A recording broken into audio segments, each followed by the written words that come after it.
पूरी नजर पल पल बदलते घटना चक्र पर है। कल देर रात लोक जनशक्ति पार्टी रामविलास की एक अहम बैठक भी हुई, जिसमें हर परिस्थितियों पर हम लोगों ने चर्चा की। पार्टी के द्वारा मुझे अधिकृत किया गया गठबंधन से जुड़े तमाम विषयों पर फैसला लेने को लेकर। मुझे लगता है समय की बात है, थोड़े समय में 2-4 दिन के भीतर ही तमाम परिस्थितियां स्पष्ट होंगी। भाजपा का शीर्ष नेतृत्व निरंतर हमारे संपर्क में है। आज कई कार्यक्रम पहले से ही पूर्व निर्धारित थे आने वाले 2-3 दिन तक, जिसको कैंसिल करके आज हम अभी दिल्ली जा रहे हैं। आज हमको कर्पूरी धाम जाना था। कर्पूरी ठाकुर जी को जो देश का सर्वोच्च सम्मान दिया गया है, जिसका सपना हम लोगों ने बहुत लंबे समय से देखा था, जिसकी मांग लंबे समय से न सिर्फ बिहारवासी बल्कि देशवासी भी करते आए थे, ऐसे में उनकी धरती पर जाकर नमन करने की इच्छा थी। अयोध्या से आया हूं, माता सीता के का आशीर्वाद लेने की भी इच्छा थी। ये तमाम कार्यक्रम आज के लिए निर्धारित थे, बट इनको कैंसिल करके दिल्ली जा रहा हूं। उम्मीद है 2-4 दिनों के भीतर परिस्थिति और स्पष्ट होगी।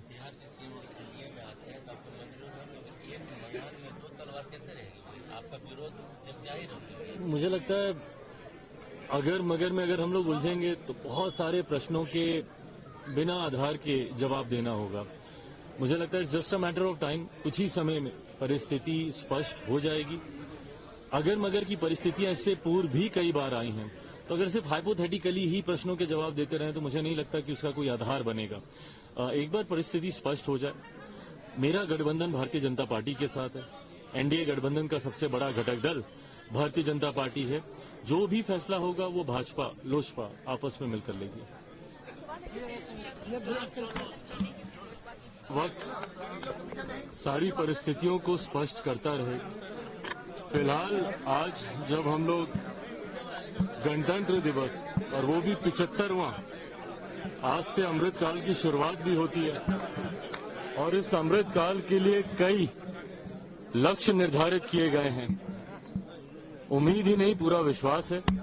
जिस तरीके से मौजूदा प्रधानमंत्री आदरणीय नरेंद्र मोदी जी के नेतृत्व में लगभग पिछले 10 सालों से भारत विकास की नई गाथाएं लिखता आया है, इस बात का विश्वास है कि अमृतकाल के लिए जो लक्ष्य तय किए गए हैं, आने वाले 25 सालों में उन लक्ष्यों को पूरा करते हुए जब भारत आजादी की 100वीं वर्षगांठ मना रहा होगा, ऐसे में हम लोग एक विकसित भारत के निर्माण के लक्ष्य को हम लोग पूरा करें, जहां भारत में कोई गरीब ना हो, जहां अमीरी गरीबी का कोई भेद ना हो। इसी दिशा में हम लोग प्रयासरत हैं। इस दिशा में कार्य करने के लिए जरूरी है तमाम ऐसे राज्यों का विकसित होना। जब आप देश के विकास की कल्पना करते हैं तो तमाम ऐसे राज्यों का विकसित होना जो आजादी के 75 साल के बाद अभी भी विकसित राज्य नहीं बन पाए, जिसमें यकीनन हम लोग का बिहार प्रदेश आता है। बिहार के लिए कई और ऐसे विशेष लक्ष्य और उनको लेकर संकल्पित और संकल्प से सिद्धि तक इसको हम लोग पूरा कर सके, इस दिशा में हम लोग को आगे बढ़ने की जरूरत है। आप सबके माध्यम से बिहार वासियों को, पूरे देशवासियों को गणतंत्र दिवस की ढेर सारी शुभकामनाएं। नीतीश कुमार एनडीए में आते हैं तो क्या आपका ग्रीन सिग्नल उनको है? देखिए, अगर मगर पे तो फिर बहुत सारे सवाल जवाब हो जाएंगे, फिर तो उसका कोई अंत ही नहीं होगा।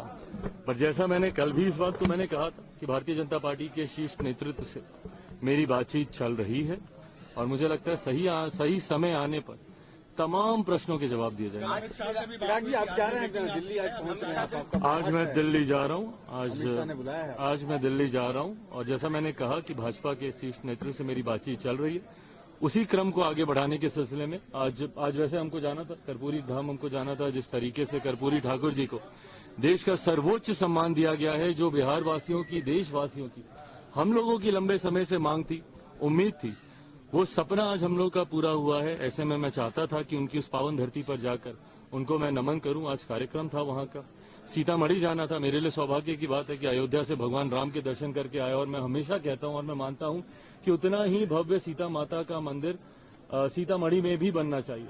और जो कोई अयोध्या जाए भगवान राम का आशीर्वाद लेने, वो माता सीता का दर्शन करने भी आए।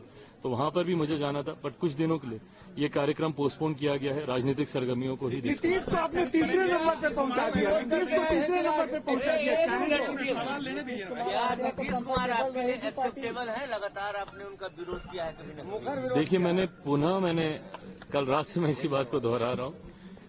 राजनीतिक परिस्थितियों पे लोक जनशक्ति पार्टी रामविलास की नजर पूरी तरीके से बनी हुई है। पल पल जिस तरीके से घटना चक्र बदल रहा है, अभी भी काफी चीजों का तय होना बाकी है। कल भी लोक जनशक्ति पार्टी रामविलास की देर रात तक एक बैठक चली, उसमें भी कई विषयों पर चर्चा हुई। मैं पुनः दोहराता हूं, सही समय आने पर आपके तमाम प्रश्नों के जवाब दिए जाएंगे।